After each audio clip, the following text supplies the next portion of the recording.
They don't want this one. Back in Canada. Problem.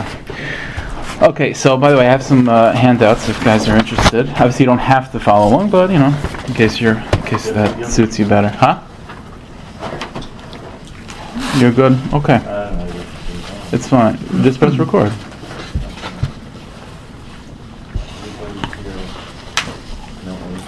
Scott, Hey, buddy. you know about that? Recording? Cameras? Oh. You have an iPhone or something? You got it? Okay. All right, so in just a matter of days, we're all going to be standing by our Sinai, and we're all going to answer in unison Nasa v'Nishma. Right? As we know that whenever the Jewish people celebrate a holiday, it's not just commemorating an event, it's reliving that event. So tonight I want to discuss a certain inyan, a certain topic about, and I think it's something that's very, very important, very, very fundamental to Yiddishkeit, and it's something that a lot of people don't very much know about. And that's the concept of Gilgulim, of reincarnation. So it sounds like a little bit out there, but it's something that, as we'll see, is very important to actually understanding what we're here for. What's our purpose? A little bit of a background.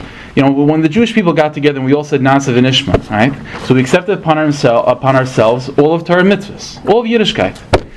The question that we're going to be discussing, is there a concept? Is there such a concept that each individual person, despite the fact that we all have to keep everything we're able to, right? We all have to keep all the same Shulchan Aruch and so on. Is there a concept that each one of us is specifically sent here to focus and hone in on a specific aspect of Torah? Is there such a concept like that? Or is there no? It's not like that. All of the Jewish people, we're all created, we're all created equally. We're all from the same mold. We all come from the same people, Avraham, Yitzchak, Yaakov, and therefore we all have to do the same things. Is there, which side is it? So it's like this. There is a concept of Gilgulim.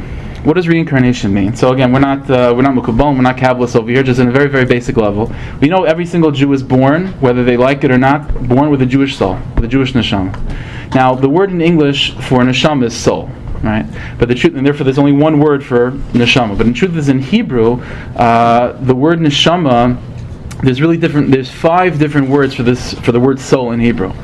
We're not going to get into the technicalities of the differences, but just in general, nefesh, ruach, neshama, chayichi. There's many different words to describe the concept of soul. And every single Jew has many different aspects, many different parts of his soul. The soul is it's a very complex organism, very, very complex. And what we're going to be discussing tonight is the concept that if a Jew, for the reasons that we're going to be discussing tonight, doesn't fulfill his mission in his lifetime, there is such a thing that his soul is sent back to earth in a different life, in a second life, to continue his mission. And we're going to be discussing this idea. That's the concept of reincarnation of Gilgulim. Now, at the time of the post-Talmudic era, in times of the Gaonim, this is a very controversial point. Many Gaonim, many big tzaddikim didn't believe in the whole concept. They felt it's too, it's coming from other religions, it's not part of Judaism, it's completely, it's heresy. And other tzaddikim felt that no, this is a very important part of Yiddishkeit, to believe in such a concept that a soul is able to come back again to finish its job. So at the time, again, after the seal of the Gemara, we're talking about in the years around 600 or so. This is a controversial point. However, later on in history, when the influence of Kabbalah became much more widespread, the Arizal came on the scene and so on, where Kabbalah and its teachings became much more popularized, then it became clear and accepted across every single spectrum of Jewish life. It doesn't matter if you're Sephardi, Ashkenazi, Hasidic, Litvi, it doesn't matter where you're coming from. If you're a Jew, this is part of your belief system. There is such a concept of reincarnation. So again, even though it was controversial, at a certain point, it became accepted amongst every single facet of Jewish people that there is such a thing as reincarnation. So what we're going to be discussing tonight are what are the reasons why a soul would come back, and within that context, we'll see very clearly how these concepts, mamish, affect us every single day. So let's start with number 1. We have the page in front of you. Number 1. This is from the Sha'ar Gilgulim. We know that there have been many tzaddikim throughout history, but there was one in particular that spoke the most about this concept, and that was the Arizal. The Arizal, over anyone else, talked about this at great length. We know stories, in fact, from the Arizal that he was able to look at a person's face or even feel his pulse, and to know all of his incarnations and all of his future incarnations, exactly what his mission is in life, what he was here to fix, and so on.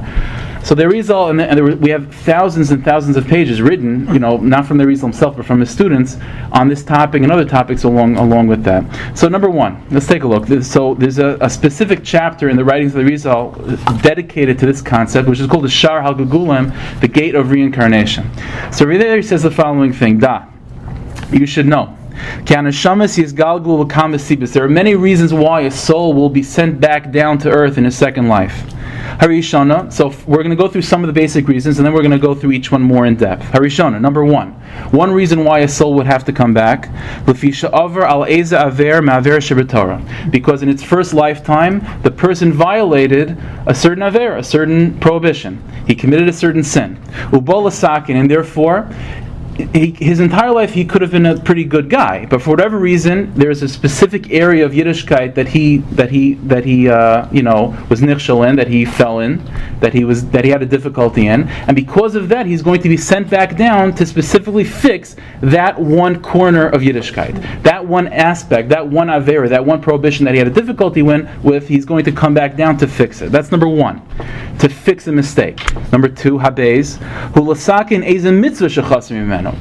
Even if this person, let's say, didn't fall, he didn't make any mistake in Yiddishkeit, but he just failed to accomplish a certain mitzvah, right? So he didn't necessarily break Shabbos. He kept kosher. He didn't break any law, but he didn't put on tefillin, or he didn't put a mezuzah on his doorpost or something like that. There is a specific mitzvah that he failed to accomplish, and that was also a reason for him to be sent back to accomplish that specific mitzvah. Hashlishis, number three, there's an amazing thing. There is such a thing that a soul could be sent back down in a second life, not because of any deficiency in that soul itself. It could be, said the Arizal, that there's a reason for that a soul could be sent back down to earth specifically to help others. There's such an idea.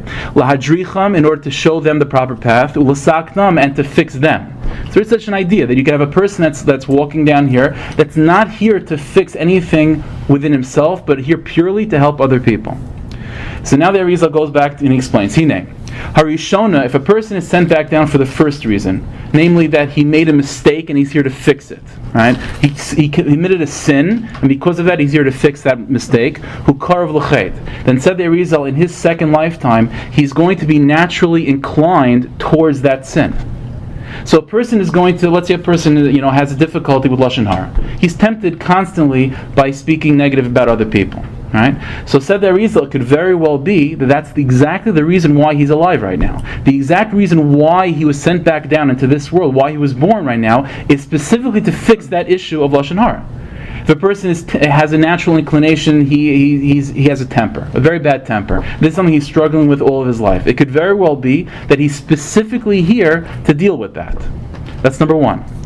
Because since the whole purpose of him being born again in this world is specifically to fix that sin, so therefore Hashem is going to give him that Yitzhar. He's going to give him that temptation, and he's going to have to overcome it. Habez, let's say a person is sent down into this world not to fix a sin, but to accomplish a certain mitzvah, right? So hurachak malachto, such a person is going to be born with a Yetzer Hara. He's obviously going to have a Yetzer Hara, but it's not going to be that intense. Because his purpose is not to overcome a Yetzer Hara specifically. His purpose is to accomplish a mitzvah. So therefore, he's not going to be born with a very strong evil inclination. Hashlishis. But if a person is born is sent back down, not for himself but to specifically help others, bevadai lo yechta, then such a person is promised, he's guaranteed that he will not sin in his lifetime. Because he's not here to fix himself, and therefore, he's going to be guaranteed that he's not going to mess himself up. He's here just to help others. Such a person, which is rare, such a person is guaranteed that he won't sin. Those are the three reasons that the Arizal said. Yeah. What does it mean, sent down? So, like I said before, a soul is a very complex organism. It is possible that a person could have one part of his soul sent back down and reborn in a second lifetime, when the rest of his soul is in the higher world. There's such an idea.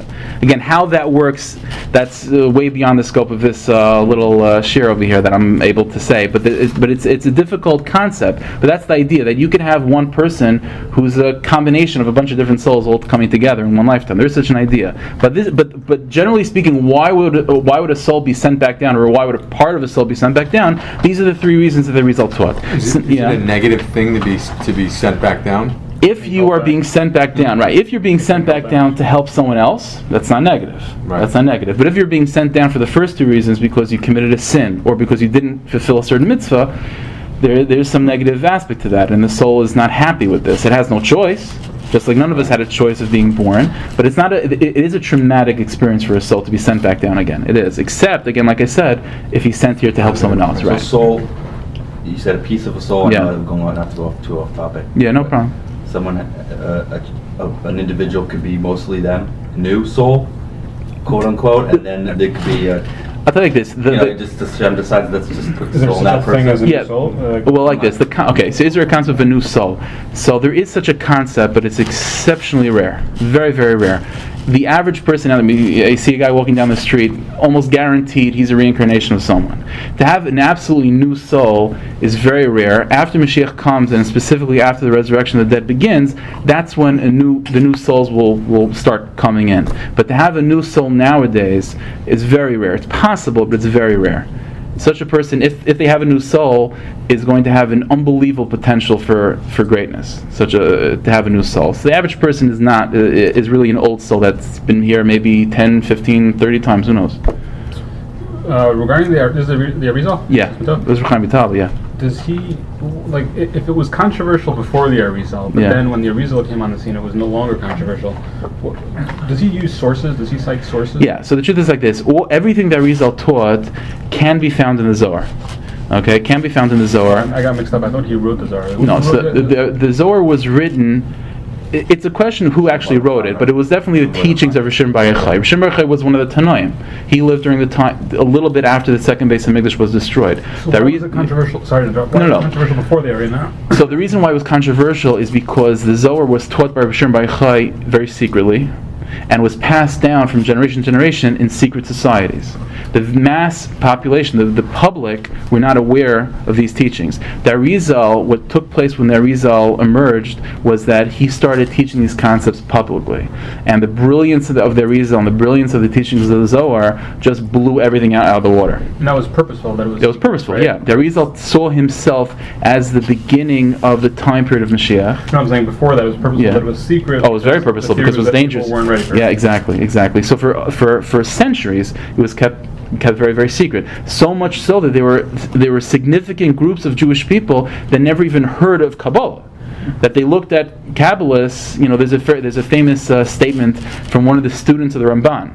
One of the students of the Ramban actually said that this is how far he was from the tradition of Kabbalah. He said the Christians have their 3 and the Kabbalists have 10. Referring to the 10 spheres. Yeah. The 10 spheres. Now, obviously, if a person is familiar with Kabbalah, to compare, the Trinity, which is, obviously heresy and idolatry, to the 10 spheres is, you can't even, they don't belong in the same zip code. Right. But someone who doesn't know Kabbalah at all is not a part of that tradition.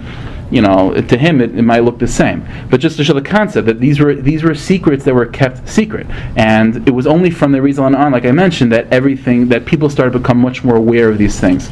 On the last question. On No problem. Rishon Bar Yochai. I go all night, by the way. It's fine. It's free. Yeah. So you mentioned he was a Tana. Yeah. In the Zohar, I'm assuming he doesn't cite source material because it's Torah Shabbat from. So the sources that the Zohar quotes are psukim. So It's like any Gemara or Mishnah the where interpretations are Shabbat. yeah, exactly. Now like I said, 99.9% of everything you'll find in the Zohar, even though he's not saying it, comes from traditions that Rishon Bar Yochai himself received from Rebbe Akiva, who himself received going back to Moshe Rabbeinu. Right. Yeah, exactly. So there's definitely coming from tradition, but the Zohar itself was a very, very difficult sefer to open up, even to read, even if you had it. I'm sorry.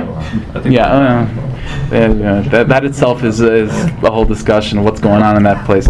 But anyway, the Arizal, the whole aim of the Arizal was to explain the Zohar and to expand it and to make it more well known. So the concept of Gilgulim is rooted in the Zohar Kaddish. It's just that it wasn't known to many people, including Big Tzaddikim. It wasn't known. So therefore, because of that, the whole concept was very, very foreign to them. But from the Arizal on, it became accepted 100%. And not to compare it against the Eastern religions, which also have the same concept of reincarnation. A lot of times the Buddhists, right, the Indian religion. For sure. How does that differ? So I'll tell you like this. They have that's like a big part of their religion. I'll tell you something. It says in the Zohar Kaddish the following thing. It says that the Chachamim, the wise men of the East, of the Far East heard about the wisdom of Rosh Bar Yochai, and they decided they wanted to travel to meet Rosh Bar Yochai. So they traveled, they met Rosh Bar Yochai, and they brought with them their books of knowledge. This is what it says in the Zohar. And Rosh Bar Yochai went through their books and said that there is wisdom by you. There's core pieces of wisdom by you, and and the reason why you have these concepts is because when Avram Avinu, we know Avram Avinu after Sarah Imenu passed away, remarried Hagar, right? The pasuk says he remarried Hagar, and the pasuk says that he had many children from his second marriage, and the pasuk says that he sent them away to the east, and he gave them gifts. So Rosh Bar Yochai said that you are descendants or students of those sons of Avram Avinu, and the gifts that he gave them were these concepts that you now turned into a whole huge system of beliefs.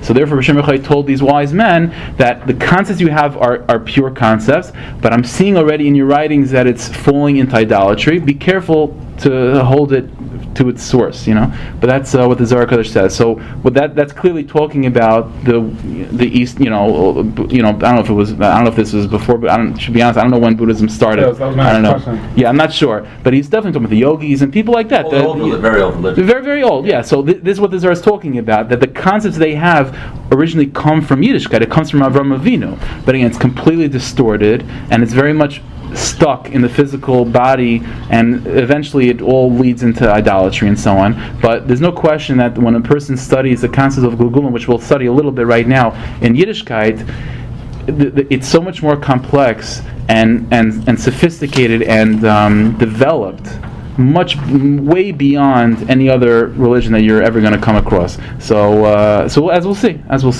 So these are the three basic reasons that the Rizal taught why a Jew would come back. Again, like I said, either to fix a mistake, to accomplish a certain mitzvah that they have to accomplish, or to help other people. Okay, so I just want to now use those three things. We'll talk about each one individually a little bit more in depth. So let's take a look at number 2.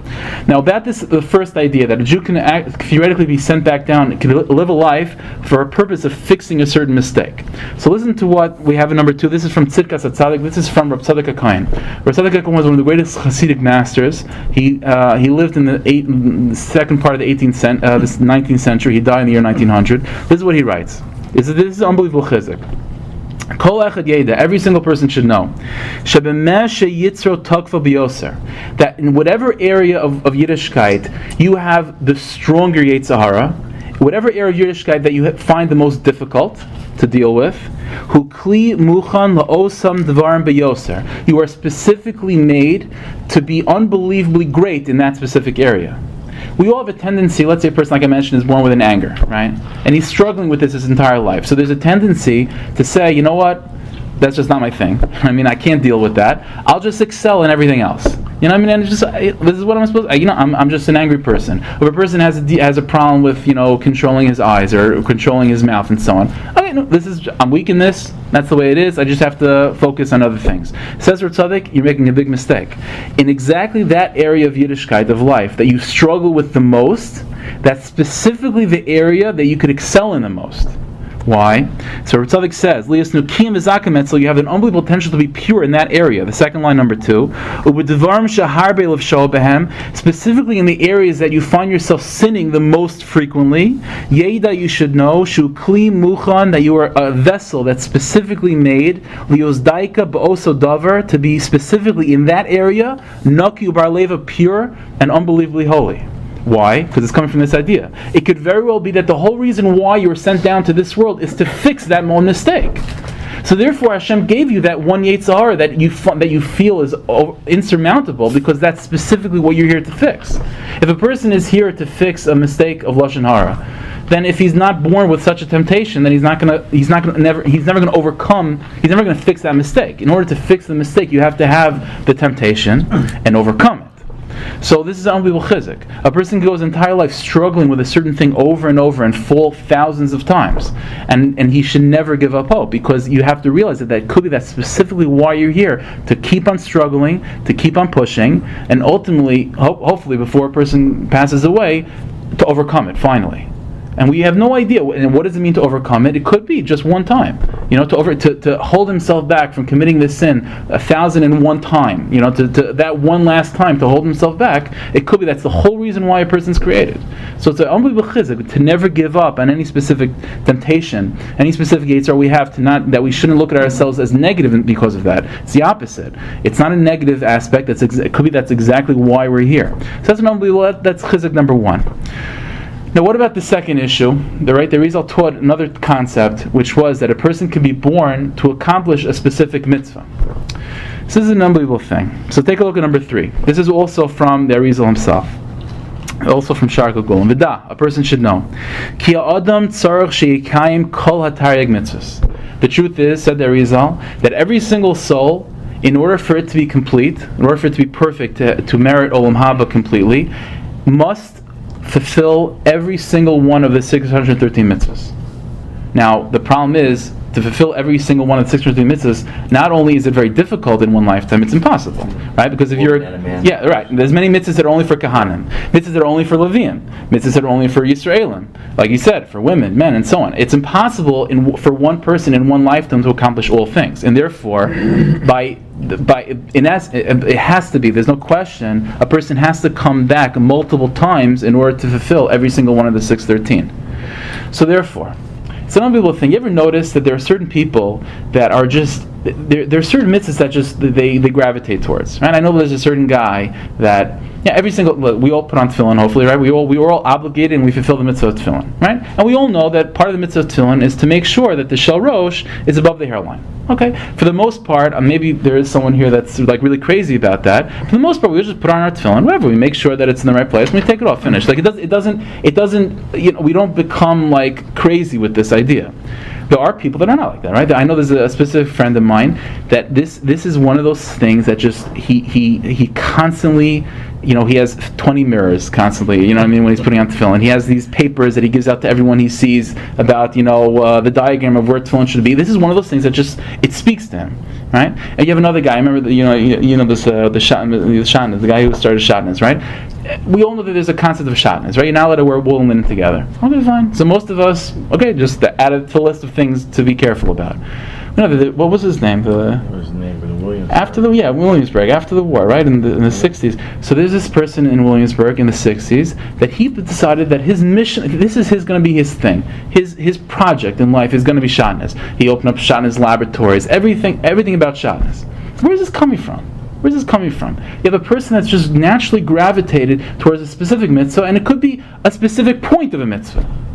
So says the Arizal like this. The second line of number 3, in the middle of the line.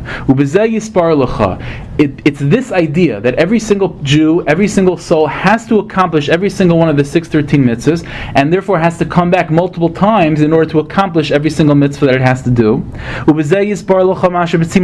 And this is going to explain to you what we find in the Gemara, for example. In the Gemara we find many times that there is a specific Amora, there's a specific Talmud Chacham, Hayizar b'mitzvah pratis, that his thing was a specific mitzvah. They all learned, they all kept Shabbos, they all put on tefillin. But we find very often there was a specific tzaddik that just, his thing was tzedakah, or his thing was kibbut of aim, his thing was Shabbos, his thing was smiling at other people. Where's this idea coming from? He was focused and he was like obsessed with a specific mitzvah more than anything else. And you have his friend who's crazy about another mitzvah. Where is this coming from?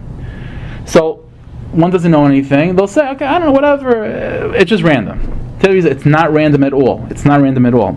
Avol soda inyanhu, the mystery of such a concept is the following thing: Ki kol chacham v'chacham, that every single chacham in the Gemara and every single one of us here, hayizohir ba'osa mitzvah, is naturally born with an inclination, with a subconscious magnetism, shahisa chaser minu, to be drawn to that specific mitzvah that you were sent into this world to accomplish, part of the 613. So, for example, let's say in our previous lives we were Kahanim and we worked in the Beis HaMikdash. So we accomplished all the mitzvahs that are from that category. So now we're born in this world, in this lifetime, to specifically accomplish mitzvahs that are not for kahanim. Let's say to accomplish mitzvahs like to get brachas, to get blessed by the kahanim. So we're going to be born with such an inclination, a drive to want to go to every duchening possible. There's such a thing, right? So where is that coming from? That's because that's a telltale sign of that's why you're here. So every inclination that a person has, we should know it's not a small thing. It's exactly custom made to bring us to exactly what we're supposed to accomplish. I'll tell you a quick story from the Arizal about this.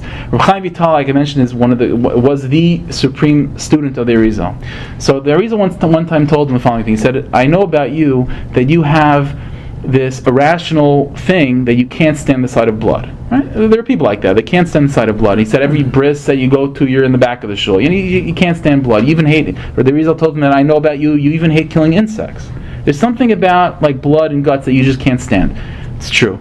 Why? So Reb Chaim Vital said, it's just one of those things. Everyone has their things. So the Rizal said it's not just a thing. The reason why you were born with such a thing is because in one of your incarnations, one of your previous lives, you were a male. And as a male, one time you were doing a bris and you injured the baby. You didn't do it properly, you injured the baby. So the Rizal said that because of that, to fix that mistake, Hashem sent you back then in this life with a predisposition to get away from blood and anything surgery related as far as possible. Unbelievable thing. So if a guy's born with some sort of phobia, we have no idea. Everything is specifically custom made to bring us to exactly that part of Yiddishkeit for us to either to fix a sin or to accomplish a specific mitzvah. It's a very powerful thing. And again, like I said, nothing is random. This is what the Rizal is trying to tell us. That when we said Nasa v'nishma in Har Sinai, this wasn't just, okay, we'll just do the things we have to do. This becomes, that became the goal, the mission of who we are. And every single time we're here, and every single tendency we have is trying to bring us to that place. To bring us to that point of what we're supposed to accomplish. A very important thing. Okay, so now let's go a little bit further. The third thing that Rizal taught was what was the third reason why a person would come down to this world. Not to fix himself, but specifically to help someone else. Now there is a fascinating thing. There is one telltale sign of such a person. So Rizal himself said before that such a person is not going to be inclined to sin. He's probably not going to commit any sin. That's pretty good. Right? But there's another sign that we would be able to tell from someone else. And this is coming from the Sefer Noam Elimelech. Rabbi Melech of Lezhensk, one of the great Hasidic masters as well. So he wrote the following thing. Take a look at number 4. He says like this. Now he says that you can have two different tzaddikim. These are both holy Jews. Holy Jews. He says you can have one tzaddik that he's a tzaddik for the first time. Right? In his previous lives he was just a regular guy. And all of a sudden now in this lifetime he strengthens himself, he becomes a big tzaddik. Very nice. And you can have, his name is Reuven. And you have Shimon, who's also a tzaddik. But he was a tzaddik already in previous lifetimes, and he was sent down here to help other people. So he says, if you want to know the difference between Reuven and Shimon, this is the way to know. If you want to know the difference between a tzaddik who's here, who's a first-time tzaddik, right, who's a rookie at being a tzaddik, as opposed to a tzaddik who was a tzaddik in previous lifetimes, is as follows. Is the following way.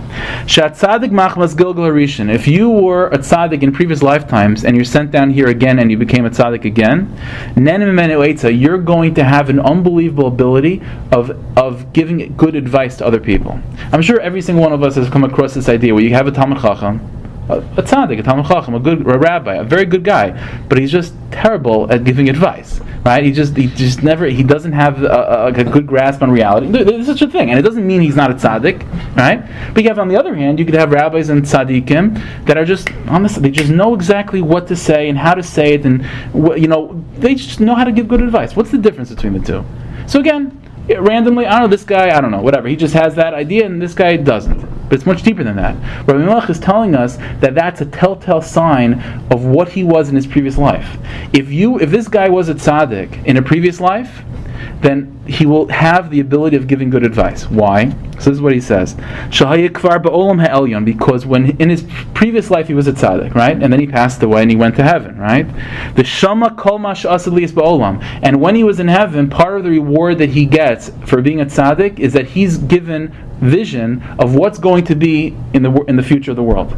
So when he comes back down, he doesn't know this consciously, but at some deep level in his consciousness, he knows what's going to happen, and because of that, he's able to give good advice because he already sees, what the end of the movie is. He knows what the ending is, and therefore he's able to give good advice. As opposed to someone who's the first time being a tzaddik, he doesn't know what's going to be, and therefore it's very likely he completely gives bad advice. And you see this constantly. There are certain rabbis that I know a specific rabbi in a certain name. I'm not going to say a name, obviously, where his congregants told us that we asked him for a certain there was a certain issue that came up, and he gave just terrible advice. Man, it's just no one would think in a million years of the idea that he said. It was just terrible. So we spoke to one of his congregants, and the guy's like, "Oh, you asked him for advice? No. We all know that you have a kashrus question. You found a milchik spoon in your fleshik pots, whatever it is. You ask him. That's 100%. You want advice? No, that's not who you go to. There's such an idea that you can have a guy who just doesn't know. It's not his fault. It means that in his previous life he wasn't a tzaddik. That's it. And he's the first time being a tzaddik. So it's not a bad thing. It's just, he's a rookie at it. Isn't it almost a good thing because it's evidence that he overcame? Yeah. So it could be even a positive thing. It just means that because of that, he's going to be deficient in his vision. Because that vision of what's going to be and how to lead people in the right direction was never given to him, before he was born. As opposed to a tzaddik who was already here multiple times and was good, so he's going to have that vision. He's going to know, therefore, how to direct people in a positive way. Okay, fine. So those are the three. Just to recap a little bit. So again, the Rizal taught there are basically three reasons why a Jew would be sent down here. Number one, again, like I said, to overcome a Yetzer Hara, to overcome a specific evil inclination that he has to deal with. Number two, to accomplish a specific mitzvah. And like I mentioned, these people are going to be pulled in these directions. The person that's here to overcome a specific avera is going to be inclined towards that avera.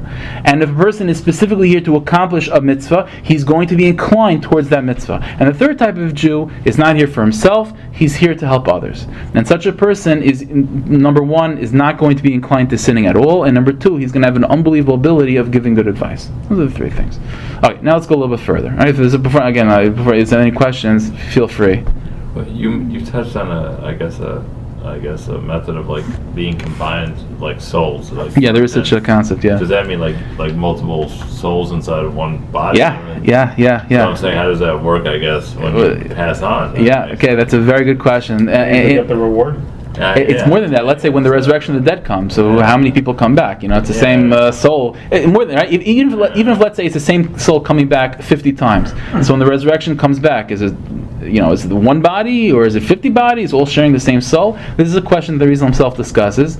And by the way, he says it's going to be 50 bodies sharing the same soul. So how does that work? It's one of those things I don't know, but that's what the Rizal taught. So it's the same thing when you have a person that's a combination of many different people. By the way, just on the side, this whole idea of reincarnation, we've been talking about a soul coming back, being reborn, right?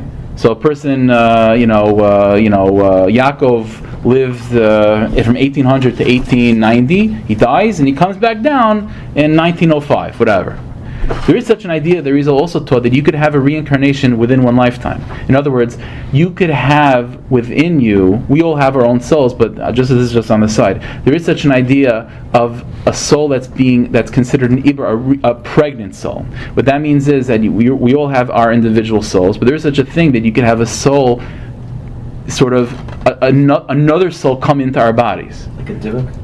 But a positive way. A dibuk is that idea, so just completely traumatic and negative. Two souls in the same body. Now this could happen even when the soul that's coming into you is from a person that's alive right now. There is such an idea. I'll tell you something, this is on the side. Yosef HaTzadik, we know, was tempted by a tremendous sin, right, of living with Eshes Potiphar, right? So what gave him the strength to overcome that? So Chazal said that he saw the vision of Yaakov Avinu in the window and so on, but what gave him the internal strength to overcome it? So the Rizal taught that what happened was, to give him the strength to overcome that temptation, the soul of Yitzchak, who's Gevura, right? Yitzchak means Gevura, means Yirah Shamayim, fear, and that strength of overcoming sin. The soul of Yitzchak entered into the body of Yosef. Yosef still had his individual soul, but the soul of Yitzchak entered into his body, and that gave him the extra strength, the extra boost to overcome that sin. Now Yitzchak was alive at the time. Yitzchak was alive. Just however this works, the soul of Yitzchak was in two places at once. It was in Yitzchak's body and in Yosef's body. The Rizal taught that this is actually hinted to in the pasuk. Paro gave Yosef a nickname. Right? Paro gave Yosef a nickname of Tzofnas Paneach, which literally means the one who reveals secrets, because he knew the secrets of the dreams, and someone was able to interpret the dreams. The Arizal taught the word Tzofnas Paneach, if you play with the letters, equals numerically Tzofun Bo Yitzchak, that contained within him is Yitzchak Avinu. So the result taught. There's such an idea that you could have an impregnated soul within you. There's such an idea. And a person could have this for a number of reasons. Either it's like Yosef to give you a boost, to overcome a certain thing, or it could be a reward for something that you accomplished, to give you extra spiritual strength and so on. It can be for a number of reasons. A dibuk is that idea just in a negative way. That a soul, however this works, it's not for now, but there is such an idea that a soul's trying to run away from its punishment, and it enters into it becomes impregnated into a body, but not in a positive way like Yitzchak into Yosef, but in a tremendously traumatic thing as a dibuk. Again, how that works, and how does a soul just escape like that? That's not for now, but there's such an idea. One quick question. Yeah. Do any of the Kabbalists define what a neshama is? Define what a soul is? Any words to it? What do you mean define it? It's reality. A neshama is a reality. Describe it, like a description of it. Do they have yes. There's thousands and thousands of pages describing what a soul is. What it is, all of its different parts and so on. No sefer is going to give a physical description because it's not a physical thing. Right. But the Rizal definitely use physical terms just because that's the language we talk. It's in physical terms. So he definitely used physical terms to describe a soul. 100%. There's many Cliff Notes version or not so much? Cliff Notes. You go to the store and buy Kabbalah for Dummies. I wouldn't suggest it though. It's one of those things. Like I said, this is just a taste of what these concepts are. But like I mentioned, there are thousands and thousands of pages written about this, and they're all difficult, and they're all very difficult to understand. When you touched upon, I guess, like the one soul, and there'll be like 50 bodies linked to the one soul, does each body have its own identity then? Or? Yeah, each person will have its own consciousness because it depends on the combinations. It's like the same thing when you could have the same. We're all created from the same molecules and the same things, right? It's just a question of combinations. Their own identity. Everyone has their own identity and their own consciousness, despite the fact that we could be all combinations of the same thing. It's an amazing thing. Yeah, but that's the idea. You just went through all the 3 different reasons for being sent down. So, I guess how does that interact with Gehenna and? So souls in Gan Eden or in Gehenna. I mean, Gan Eden is the worst, because obviously they're already doing bad things, so they're being sent back. So does that mean? So the question is like this: you lost it. Sorry, you came back 40 times. Right. So there is such an idea. And it depends. It depends on the issue that the soul was dealing with, but it could be that the first thing that Hashem is going to do is send you back. And if, like you said, if it keeps on happening, it doesn't work, then Hashem is gonna, go put you through the washing machine called Gehenna, and that itself will clean you out. The Rizal talked about this, that it could be that if a person is sent back down 3 times, and in his 3 lifetimes never accomplishes anything, never shows any motivation to accomplish what he's sent to accomplish, then Hashem says, okay, listen, I gave you 3 shots, 3 strikes, you're out, you're going to Gehenna, and it doesn't mean that's the end of you. It means that you're now going to be fixed through that trauma. But in that area, there's a difference. The Rizal taught about there's a difference between men and women. That's not for now exactly, but there could be a difference. It could be men are more inclined to come back in reincarnations than women are. Why is that? That's not for now, but there's such an idea. Okay. That's Is there any explanation for? This is something that just popped in my head. Homosexuality and why there's inclination for that? Because it could be there's some sort of. There is an idea. There is generally speaking. When I say generally, I mean the vast majority of times, a male neshama, souls are feminine and masculine, and just like the body is. So the vast majority of times, a male soul will be reincarnated in a male body, and a female soul will be reincarnated, if it does happen, in a female body. There's such a thing.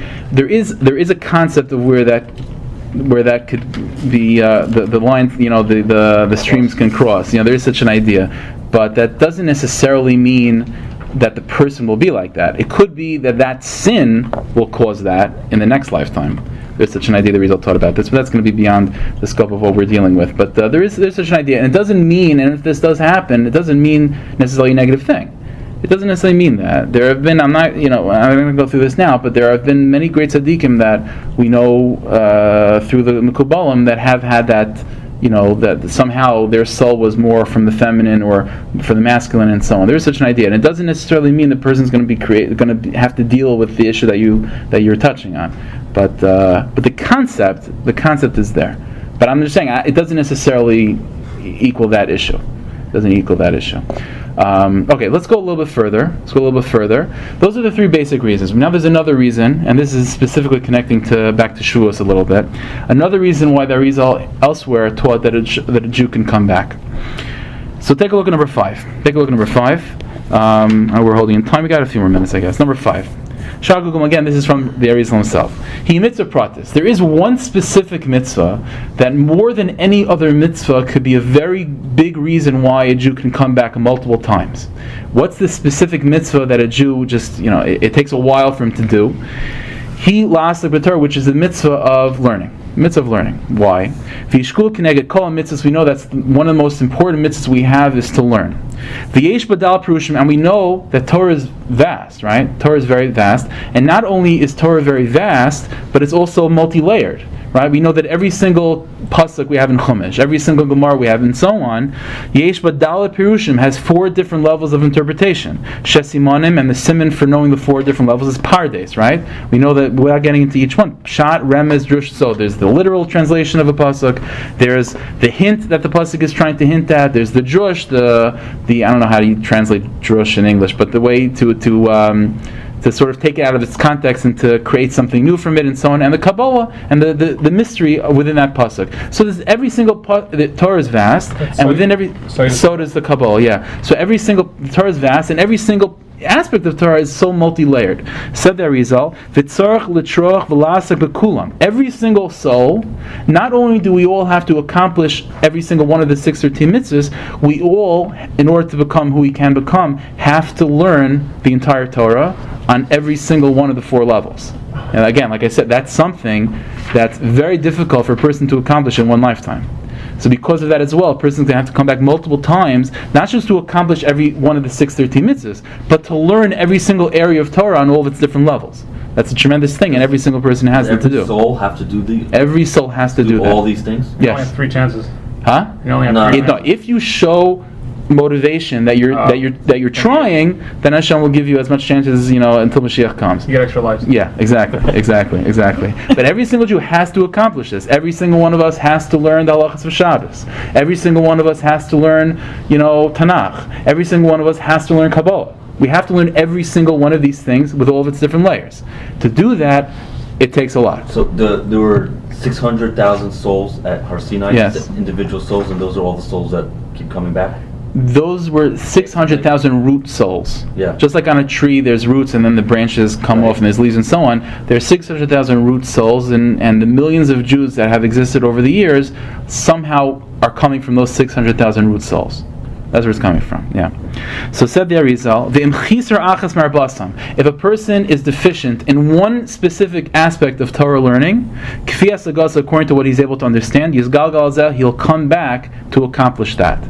Now this explains again another very, very important thing when it comes to Torah learning. Why is it that some people are more gravitated, some people are more into Chumash than others, right? There's such a thing. A person is just gravitated, I like Chumash more. I like Halacha more.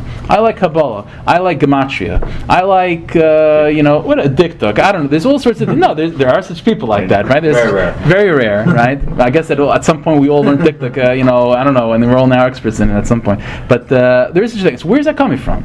The Gemara in fact says that what should a person involve himself in the most? It's whatever your heart desires, that aspect of Torah is what you should focus on. Why?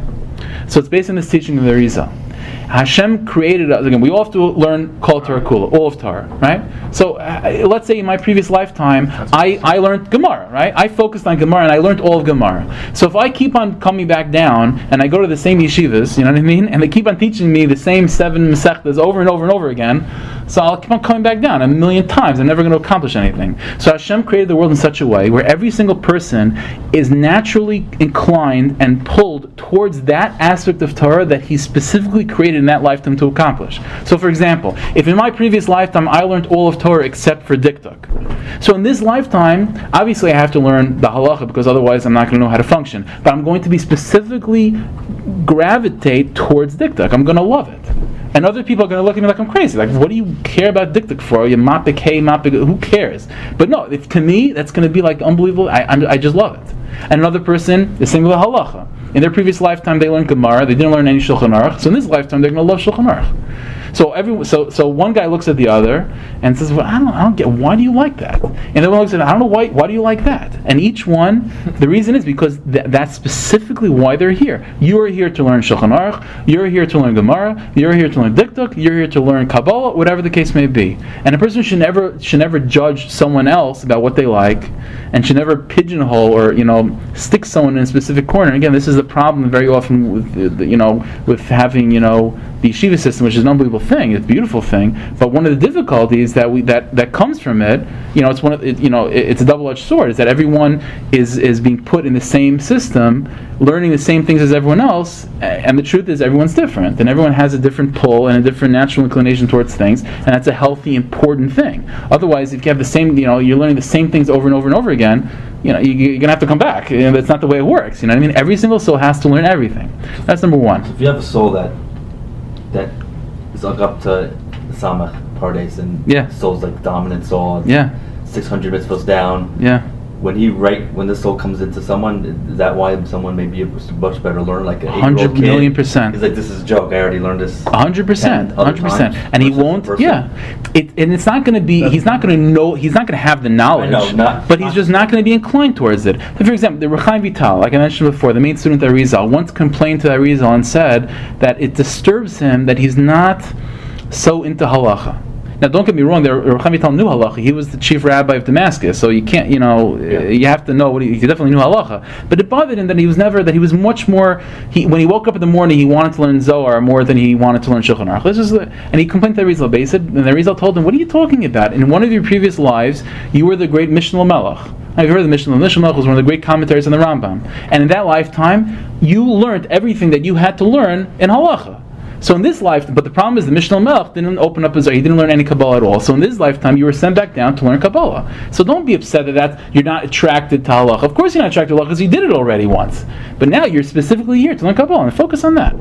So obviously everyone has to learn basics to function. But beyond those basics that a Jew has to function, a person's supposed to go where his soul takes him. There's such an idea. And it's a very important thing. Otherwise you're not going to be happy and you're not accomplishing what you're supposed to accomplish. It's more than that. Let's go a little bit further. Are we okay with time? Yeah, I don't know. We're good? Yeah, okay, fine. A little bit more. Start throwing things if we're good. We're good. Okay, fine. Well, only a little bit more. It's chaval not to go through this more. Take a look at number 7. Not only, so until now we've been discussing that every single Jew has to learn everything, right? Every single Jew has to learn everything. But the truth is more than that. Take a look at number 7. This is from a sefer called Chesed LaAvram. Chesed LaAvram was the grandfather of the Chida, one of the great Makubal. He writes the following thing. Ubekol neshama neshama. Not only does every soul have to learn everything, right? Which that everyone is equal in. Ubekol neshama neshama. Every single soul, yesh lo bechina yidu b'Torah, has a specific chiddush, a specific novelty, a specific interpretation, an idea in Torah, that cannot be revealed by anyone else. Every single Jew here, besides the fact that we have to learn everything, there is a specific aspect of Torah, a specific idea, something, a feeling, something that has to be revealed through us that absolutely no one else can reveal.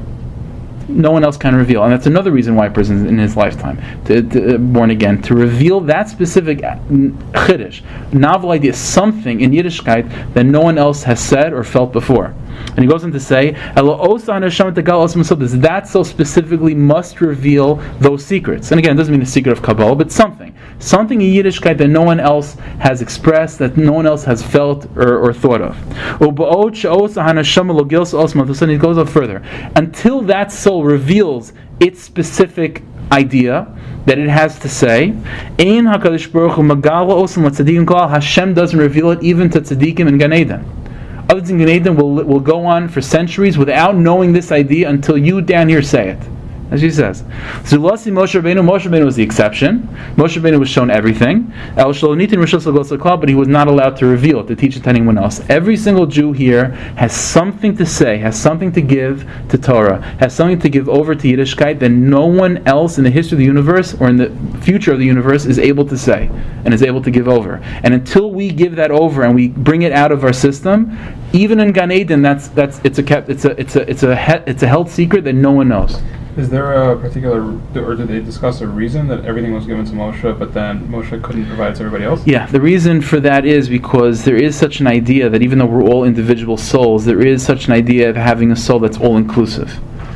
For example, children, just like physically, they were included in their parents at some point until they become independent people. On a soul level as well, there is such an idea that you can have the soul of a child or a student that's on some level included in the parent or the Rebbe, and then the person becomes more of an individual. Moshe Rabbeinu, who is the Rebbe of the entire Jewish people, Kabbalistically, his soul is the all-inclusive soul, and therefore all information that's ever going to be revealed, and the secrets of every single neshama was revealed to him. But is there a reason that it was not revealed to everybody else? Yeah, right, because the job is for those souls to bring it out. When Moshe Rabbeinu was shown what these souls are going to reveal, but it's up to the souls to reveal it, ultimately. That's the idea. The Inyan Moshe Rabbeinu is a very, very, very, very big Inyan. But this is what we're talking about. So again, we start off with a question. When we said Nasav and Ishma, so does Nasav and Ishma mean that we're all basically the same? We all keep the same Shulchan Aruch, which is true. We all keep the same Shulchan Aruch. We all put in the same tefillin. But after this, hopefully it became clear that we are not the same at all. Every single person, we all have to accomplish certain things, but there's no question in one lifetime, every single person on this table and every single Jew out there is mamish unique and has a specific mission to accomplish, and we're going to be naturally inclined towards that mission. And if we don't accomplish it, we're just going to have to come back down until we do. So I want to end off. One question that is bothering me, like no the problem. idea of somebody who's born mentally retarded. Like, are they in the string of Gilgulim? Would they be like in the end where they only need to accomplish one thing? They're already on a higher level, or are they in the beginning? No, it's most likely that they're almost finished. That they're just about finished. And there is such an idea that it could be the only thing that this soul has to do is just to live. It could be that there is such a thing, that the only thing he has to do to be perfect is just to live X amount of years. And that's why it's famous that the Chazon Ish would stand up for such people. And they asked him, well, you're the Chazon Ish, you don't stand up for anyone, and these people that don't know anything, unfortunately, you stand up for them. So the Chazon Ish said, because these people are almost perfect souls. And I'm not going to stand up for that. I'm here. Who knows how many more times I have to be here? But these people, they're almost finished. So there's such a thing. Yeah. What's the Indian behind just living for the sake of living, though? Every single second of life, there's tremendous accomplishments in the higher worlds that's taking place, and just surviving, just living and breathing the air as a Jew accomplishes something. Again, what and how, that's a little bit beyond the scope of what we're talking about right now. But there is such an idea. That just living is already something positive, That's, as we say every day, Moda Ani, that Hashem give us back our neshama, and even if we don't do anything with it, the fact that we're alive and breathing as Jewish people, that's itself an accomplishment. It's a big deal. It's a big deal. Reincarnation just for Jewish people? No, it can be for Goyim too. But they don't have any of these. These issues are not non-Jewish issues. Laws, yeah, they don't. Right. Yeah, how hard is it already? No, but there is such an idea of reincarnation by Goyim as well. There is such an idea. Again, what, how, and what. That's. It's also not for what we're discussing right now, but these ideas are not for them. A ger is already a Jewish neshama. For whatever reason, got lost and somehow born in a non-Jewish body, but it's a Jewish soul. Do these three things apply to a Gentile too, or just to a Jew? No, a guy is going to be a different ballpark. A guy, it's a really separate discussion. But these reasons that we're discussing are specifically Jewish. Why a guy would come back? That's again another discussion. Jewish neshama just keep coming back in Jewish. Yeah, pretty much. There is, this I'll just say on the side. I'll just say this on the side. There is such a thing of a soul coming back. A Jewish soul is going to come back as a Jew. There is such a thing as a Jewish soul, at least a very small part of it, coming back even in an animal or even in inanimate objects. I'll tell you something. I saw this. It's an unbelievable thing. You know how you hear ghost stories all the time? right? Yeah, I don't know, this guy, he bought a house and he's hearing voices and, whatever. So most of us look at those people as crazy people. Like, what do it's ridiculous, it's Bab Meisim. The truth is, it's not so crazy, and I'll tell you why. There's a sefer, one of the students, I don't know if I'm going, I'll stop here. Stop here. I'll tell you. Right, so the windows are going to howl. Yeah, right, yeah, I'll tell you. So the Meisim goes like this. Right. One of the greatest Mekubalim of all time, one of the greatest Mekubalim of all time was with Ramchal, Ramosha Chaim Latzato. So Ramosha Chaim Latzato had a student, Ramosha David Valley, who was a great Mekubal in his own right. Ramosha David Valley writes in one of his songs the following thing. He says that there is such an idea of a soul, of a Jewish person, that can be reincarnated into inanimate objects. He gives an example, and he says he knows this firsthand. He says you could have a Jew, let's say for example, he donated $1,000 to tzedakah and never gave it, right? So what's going to happen to him? So Sefer Moshe Valley, it could be that he'll be reincarnated into $1,000 cash, okay, $1,000 cash, and it's somewhere in his attic. You know what I mean? And after he passes away, the house is sold to someone else, and that $1,000 cash is going to be rattling and making noises and making this guy crazy. And this guy living in the bed, in the bedroom, is going to hear. He's going to get freaked out, and hopefully he'll go to and it's the $1,000 trying to get itself donated. That's what's happening. It's trying to wake this guy up, give me away. You know what I mean? And hopefully the guy's going to go to a tzaddik, and the tzaddik will be able to figure this out. Or he'll just run away, screaming, let the house go. But there's such an idea. Yeah, right. That would be a chaval. There's such an idea. Again, how I can't imagine it's common. I'm sure the vast majority of these ghost stories are above Meisim, but there's such an idea. Also, do children have different? Because sometimes people say children are pure, right? It's like children, because they never sin. As far as what? In general, their souls, right? But it's also they're reincarnated. Also, you could. I mean, if a kid right now in this lifetime before, a kid right now, let's say 5-year-old kid, right now didn't commit any sin. He's not bar mitzvah yet. He doesn't have, he's not held responsible, but he could have a very old soul. You know what I'm saying? That and that soul has baggage to it and has mileage on it. You know what I mean? But right now in his lifetime, he's only 5 years old. And and this is also another thing that the Mekubalim talk about, that as a person develops, there's more parts of the soul enter his body and so on. That's how a person develops intellectually. He's also connected with that, but that's the way it goes. So how do you explain, for instance, when a baby dies, what happens to that soul? That's a perfect soul? It could be. It could be. It could be. It could be for many. Has no sins. Yeah. So it could be. It was didn't accomplish what it needs to, so it has to go back somewhere else, right? It's hard to know. It's not perfect. These are all possible. Yeah. It could be it's needed to live and needed to, whatever it is, it needed to do for X amount of days, months, whatever it is. And it's a terrible tragedy, but it could be that's what everything's for a reason. You know what I mean? And everything's for a reason. So I just want to end off with one piece from Rav Kook. This is a very, very important piece. I saw this and, it's so obvious, but it's so important for us to hear, I think. Number 8. This is from Or Satar. This is what he says. I think we all know this, but it's nice to see it printed by a rabbi, by a legitimate person. It says like this: Yeshnam shiatul tarvas ra. There is such a thing. You can have people that went off the derech, that are not religious anymore. Why? Because the specific education they got and the specific direction they were told about what it means, the path to become a tzaddik, was opposed to their individual nature. There's such an idea. And because they were shown only one facet of Yiddishkeit that wasn't talking to them and wasn't their specific thing to accomplish in this lifetime, their entire perspective of Yiddishkeit was completely skewed, was completely veered off what Yiddishkeit is about. And to them, Yiddishkeit became a prison and something that's difficult to deal with because it was never speaking to them. It's like, for example, if let's say we went, I shouldn't say this, but I'm assuming most of us aren't inclined to dikduk, right? I don't know, whatever. Let's just say. So, and let's say we go to yeshivas with the only thing that they're teaching is dikduk. So we're going to look at Yiddishkeit just as dikduk, and it's going to make us crazy. Right? There's nothing wrong with dikduk, but I'm just saying, the same thing with these people. If a person is naturally inclined to a specific area of Yiddishkeit, and he's not shown that in his education, in his upbringing, then it's not his fault that he doesn't want to deal with it anymore, because it's the whole thing. Yiddishkeit is foreign. It's a whole foreign thing. Says Rav Kook, this person feels within himself, he feels an opposition towards these things, and that he's being told to be involved in. Why? Because these things aren't his specific thing that he's supposed to be involved in the most. Obviously, we all have basics, right? We all have to go through the basics of Yiddishkeit. But as far as putting all of our energy into, everyone's different and everyone's unique.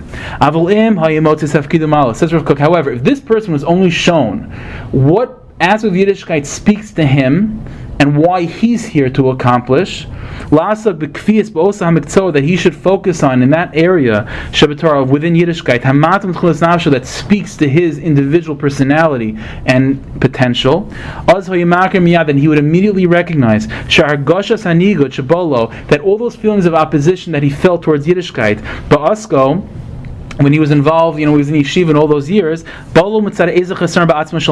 was not because there was anything wrong with the material that he was being taught. It was only because he needs something else. That's all. It's not because Yiddishkeit is a prison. It's not because Yiddishkeit is bad. That aspect of Yiddishkeit doesn't speak to me. The problem is he was never taught that, and the Yiddishkeit that he was shown was just this. So if this is what Yiddishkeit is and it doesn't speak to me, I don't want the whole thing. That's the problem. But says Rav Kook, so he says if the person was shown what he needed, the last line he says, and he would be unbelievably, passionately connected to Torah, to the holiness of Torah, and he would accomplish unbelievable feats, in Torah, in that area that speaks to him. It's an important thing. When we get to Shavuos Nasa means that we accept all of Torah, but we specifically accept that area of Yiddishkeit that we need to accomplish. And how does a person know? So we don't have prophets to tell us, but we have to go with our gut, and we have to speak to Rabbanim that know us, and to help us get to that area that we need to get to, because otherwise we just have to keep on coming back. And why do that? Might as well accomplish what we need to accomplish right now. Okay? So I guess we'll stop with this. Okay? Appreciate it.